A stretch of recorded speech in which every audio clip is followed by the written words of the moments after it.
Live music कार्यक्रमादरम्यान एका व्यक्तीचा मृत्यू झालाय। मुंबईच्या NSCI वरळी डोम परिसरातील ही घटना आहे। मृत्यूचं नेमकं कारण मात्र अद्याप अस्पष्ट आहे। धक्कादायक अशी माहिती समोर आलेली आहे। लाईव्ह म्युझिक कार्यक्रमाच्या दरम्यान एका व्यक्तीचा मृत्यू झालाय। मुंबईच्या NSCI वरळी डोम परिसरातील ही घटना आहे। मृत्यूचं कारण मात्र नेमकं अद्याप अस्पष्ट आहे। या संदर्भात ताजे अपडेट देण्यासाठी आपल्या प्रतिनिधी मीनाक्षी म्हात्रे आपल्यासोबत जोडलेले आहेत। मीनाक्षी, धक्कादायक बातमी आहे, कारण लाईव्ह म्युझिक कार्यक्रमाच्या दरम्यान अचानकपणे एका व्यक्तीचा मृत्यू झालाय। या मृत्यूचं कारण जरी अद्याप अस्पष्ट असलं तरी नेमका अंदाज काय, कशामुळे हा मृत्यू झाला असावा, नेमकी ही घटना कशी घडली?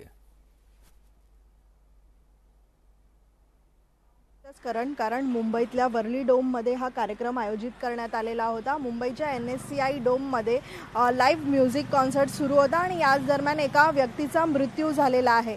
जवळपास आपण पाहतोय की तारदेव पोलीस जे आहेत ते सगळ्या बाजूनी तपास करायला त्यांनी सुरुवात केलेली आहे। मात्र या व्यक्तीचा नेमकं कशामुळे मृत्यू झालेला आहे यासाठीचा अनेक टीम्स ज्या आहेत त्या देखील कामाला लागलेल्या आहेत। खरं तर ड्रग्सचं सेवन केल्यामुळे हा मृत्यू झालेला आहे का याचा देखील तपास केला जातो आहे।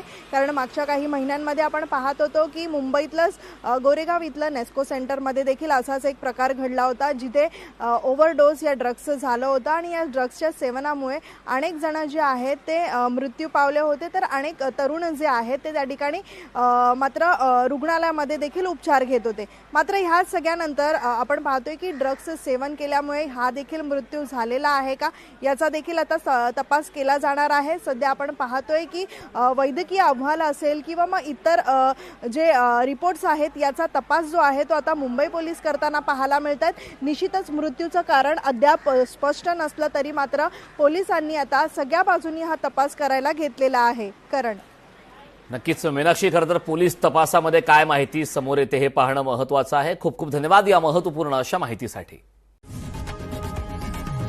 लोकशाही मराठी ऐका, पहा, जागरूक रहा।